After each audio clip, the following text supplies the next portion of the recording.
Hello everyone, Anne here. Well, it's Friday morning and I was just walking up Wellington. Quiet this morning, lots of police again, but yes, less than yesterday for sure. But I'm walking past the Parliament building thinking maybe I can get back up by the flame, and obviously the gates that were allowed, that were open for us yesterday to go up to pray, are now locked and chained. So what's this about? I'm thinking about the walls, the fence right behind me that's erected 2 nights ago actually, and contemplating a little bit on what that means, because this is Canada. We are still a democracy, and yet the fences have gone up.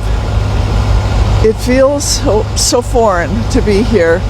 And I was talking to a young man. Actually, I walked on the Jericho March with him for 2 hours, and what I found was his heart was just so soft. And he was back to Bosnia 2 years ago, and his comment to me was, Canada today is more totalitarian and law enforced against freedom than Bosnia ever was. And I think I felt shocked. He was horrified at the fencing, as we all should be. We all should be. And I know that many of you, all of you, have been trying to sort out truth and what's true, what's not true, and what about the vaccine, and what about mandates. And I get it, I get that, but the reality is that mandates segregate Canadians, and walls divide us. The walls that have been dividing us for a long time, implemented by government strategy. Today, the House isn't meeting because of police being on the streets, I guess. I mean, there's less here today, but and police activity. As far as I'm aware, there have been 3 people arrested. Nothing has been destroyed. Well, I know that. I absolutely know that. Nothing's been destroyed. And I listened this morning to the woman who owns the Gelato store. Listen to her story, and it was so sad. What you need to understand is the tyranny of those who hate ones who stand up for themselves, who choose to have a voice and say, well, something's wrong about all this. And the hate, the death threats, the terrible hurtful things that her and her family have encountered because she simply gave money to people who she believed were standing for her freedoms. And I believe that too. It's not the truckers who are cursing and swearing and vilifying and doing anything that's anti-law. Now, you may disagree with me. You may think us being here is anti-law, but that's not actually true. We're allowed to be here in peaceful protest. This is Canada, and this is peaceful. The problem is that there are rules that have been implemented, not laws, but simple kind of rules enforced now by the police. And I don't know where that's going to take us.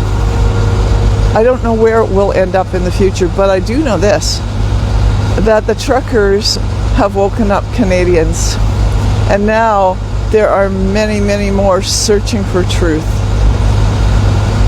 They're listening to the doctors who have been speaking to us for months, and in fact many for the last 2 years, trying to alert Canadians and the world about some of the gross inadequacies and actually the lies that have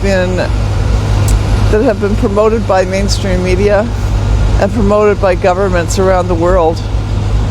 So where will this end? Well, I pray that it will end with all people coming together in unity. That may be a pipe dream, it probably is. But I pray that the darkness that has covered our minds, that has been consuming our hearts, that has been hardening hearts, hardening people against each other,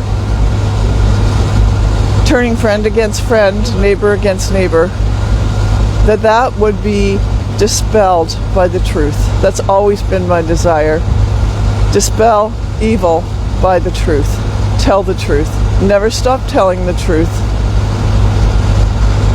Never stop standing up.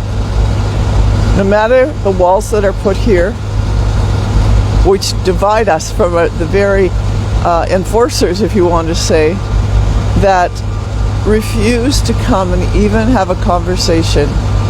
It's so sad. It's so sad.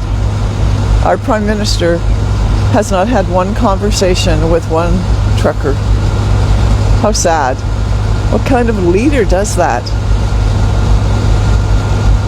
What kind of a leader does that? And the mayor of the city also never spoken, never came to anyone here in leadership, just vilifies. The vilifying has to stop. The hatred has to stop. And the money that flows into the government that promotes hatred, that kind of money needs to cease to flow. And the money that promotes freedom needs to be released. Released. Tyranny needs to stop in Canada. So, yep, back on the hill. It's very cold again today, but kind of gotten used to this. Although I was soaked yesterday in the rain. It's Canada, what can we say? The truckers are still here. I'll send some more still shots. I'm so proud of them. I'm so proud of the spirit of unity between them and the hope that they provide for many, many of us. So hang in there. I know lots of my friends are coming in today. This is exciting. They can't get in, of course. The 417 is blocked, but, well, they'll get in. Of course they will. But they have to take some different routes to get into the city. Nevertheless, I want to say to you that it is safe here. It is safe. There's no one going to harm you.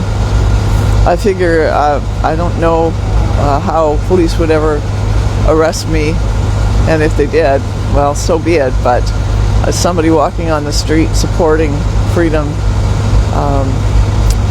how could they do that? So please pray for the leadership of the truckers, for Chris Barker, for Tamara. That woman has my heart. That woman is a true hero. So is Chris. But Tamara has my heart as a mom and standing up for her children. She's beautiful. And I hope someday there will be a monument to her at Powder Moon Hill. That would be justice. Thanks for watching this morning.